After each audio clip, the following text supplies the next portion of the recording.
15 વર્ષથી પાલેજમાં જૂના અને જાણીતા computer, laptop, CCTV camera service, printer repairing તેમજ નવા અને જૂના કોમ્પ્યુટર લે-વેચ કરનાર. એડમિશન ફોર્મ તેમજ તમામ સરકારી ફોર્મ ઓનલાઈન ભરી આપવામાં આવશે. કોંગ્રેસની જનાક્રોશ રેલીનું નબીપુરમાં કોંગી કાર્યકરો દ્વારા ભવ્ય સ્વાગત. કોંગ્રેસના નેતાઓ ઉપસ્થિત રહ્યા.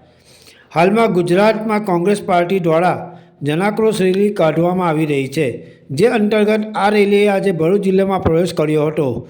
આયોજિત રેલી આજે ભરૂચ શહેરમાં થઈ દયાદરા, કોઠી અને હિંગલના થઈ નબીપુર ખાતે નેશનલ હાઈવે ઉપર જનરલ ચોકડી પાસે આવી પહોંચી હતી, જ્યાં કોંગી કાર્યકરો દ્વારા ફૂલહારથી સ્વાગત કરવામાં આવ્યું હતું. આ રેલીમાં ગુજરાત કોંગ્રેસ પ્રમુખ અમિત ચાવડા, ધારાસભ્ય ગ્યાસુદ્દીન શેખ, નબીપુરના તાલુકા સદસ્ય શકીલ અકુજી અને પૂર્વ સાંસદ અહમદ પટેલની પુત્રી મુમતાઝ પટેલ જોડાયા હતા. રેલીનું સ્વાગત કર્યા બાદ રેલી આગળની યાત્રા માટે પ્રસ્થાન થઈ હતી. પાલેજ ટાઈમ્સ, ભરૂચ.